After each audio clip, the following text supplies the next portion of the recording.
Live news, खबर तो पक्की है। आज अति पिछड़ा आरक्षण बचाओ को जो यहाँ कार्यक्रम रखा गया है, इसका जयनाथ चौहान जी का ही नेतृत्व है। हम लोग सहपाठी हैं और सही माने में 70% आरक्षण रहने के बावजूद भी मुझे ऐसा लगता है कि ये अपने देश में एक मजाक हो रहा है। जिसे देना चाहिए वो भीख मांग रहा है, भीख मांगने वाला दाता बना हुआ है। मैं समझता हूँ कि तमाम लोग जितने भी अति पिछड़ा आरक्षण के कमेटी में आते हैं, वो सब लोगों को एक भाषण से काम नहीं चलेगा। जयनाथ चौहान के तरह हर लोग को बनना होगा, तब अपनी हक की भागीदारी मिलेगी। अन्यथा इसी तरह से लोग लुढ़कते रहेंगे। कुछ खास लोग ऐसे लोग हैं जिनको जरा सा मौका मिल जाता है, बहुत सारे अति पिछड़ा के चादर उड़ करके आते हैं और फिर कभी दिखते नहीं हैं। जब उन्हें लाभ मिल जाता है, कभी अति पिछड़ा की बात ही नहीं करते।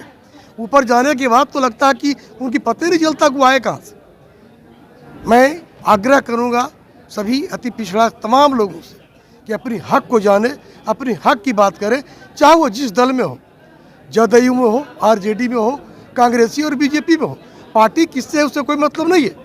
मतलब सिर्फ इस बात से है कि अति पिछड़ा की हक मुझे मिल रहा है या नहीं। आज आरक्षण बचाओ महामोर्चा के नवगठित राष्ट्रीय अध्यक्ष, हम लोग के हृदय सम्राट, शिक्षाविद आदरणीय डॉक्टर यूपी गुप्ता जी आज राष्ट्रीय अध्यक्ष बने हैं। तो सबसे पहले हम उनको बहुत बहुत बधाई देंगे कि उनके कुशल नेतृत्व में पूरे बिहार प्रदेश में हम लोग अति पिछड़ा और दलित समाज को इकट्ठा एक मंच पर इकट्ठा करने का काम करेंगे। यही हम लोग का आज का जो राज्य परिषद का जो बैठक था अति पिछड़ा आरक्षण बचाओ संघर्ष महामोर्चा, क्योंकि हम लोग का जो कई विंग है, एक अति पिछड़ा समाज पार्टी है जिसके मोहम्मद मुश्ताक भाई उसके प्रदेश अध्यक्ष हैं। अति पिछड़ा आरक्षण बचाओ संघर्ष महामोर्चा है, उसके प्रदेश अध्यक्ष आदरणीय बड़े भाई चंदेश्वर शाह जी हैं। हम आरक्षण बचाओ महामोर्चा के प्रदेश अध्यक्ष हैं। तो इसके नेतृत्व में हम आगामी अभी हम लोग 9 अप्रैल को मिलर हाई स्कूल में अति पिछड़ा हुंकार महारैली हम लोग करेंगे और उसमें पूरे अति पिछड़ा दलित समाज से हम लोग पटना को पूरी तरह से पार देंगे और पूरी ताकत उस दिन दिखेगा 9 अप्रैल को कि पूरा जिधर लोग नज़र दौड़ाएगा केवल अति पिछड़ा दलित समाज ही दिखेगा, और वह समाज जो लगातार हजारों वर्षों से वंचित है। इसके नेता चापलूसी करते हैं दूसरे दलों में जाकर, वह हाथ पैर बांध दिया जाता है, इन लोगों को काम करने नहीं दिया जाता है, जिसके कारण आज हमारा समाज जो आज देखिए गांव समाज में जाइए, गरीब गुरबा जो लाचार है, बेबस है, कमज़ोर है, 2 वक्त के अच्छा भोजन नहीं मिल पाता है। ये 70-75 साल आज़ादी के होने के बावजूद भी आज हमारा समाज हाशिए पर है।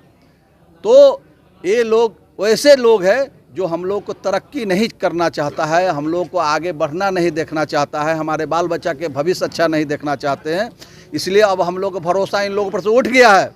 अब हम लोग 70 से 78-79 साल से लगातार उन लोगों के साथ है, लगातार सरकार बनाते आए हैं, लेकिन जो सरकार बनती है हम ही लोग से वोट से बनती है और हम लोग की बात नहीं करता है, ना हमारे समाज की बात करता है। अब हम लोग जो है, हम लोग की जो लड़ाई है वो 93 बनाम 7 की है।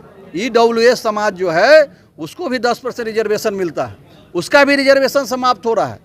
हम लोग के साथ उनका भी नौकरी ये नहीं रहेगी। रेलवे जैसा संस्थान जो है वो अब इतना बड़ा संस्थान जब प्राइवेट हो गया, सारा के सारा संस्थान आउटसोर्सिंग से चल रहा है, तो आरक्षण क्या ही तो बाबा साहेब भीमराव अम्बेडकर और कर्पूरी जी को दिया गया जो आरक्षण है वह समाप्त कर रही है। षड्यंत्र के तहत एक सोची समझी रणनीति के तहत पिछड़ा, अति पिछड़ा, दलित, आदिवासी और EWS के लोगों को आरक्षण समाप्त किया जा रहा है। इसलिए इतनी बड़ी आबादी है, हम लोग की आबादी बिहार में 93% है। हम इसको इकट्ठा करेंगे और बिहार में 2025 का जो चुनाव है, डॉक्टर यूपी गुप्ता जी हमारे जो राष्ट्रीय अध्यक्ष है, उनके नेतृत्व में बिहार में हम लोग अपनी सरकार बनाएंगे, आरक्षण बचाओ महामोर्चा की सरकार बनाएंगे।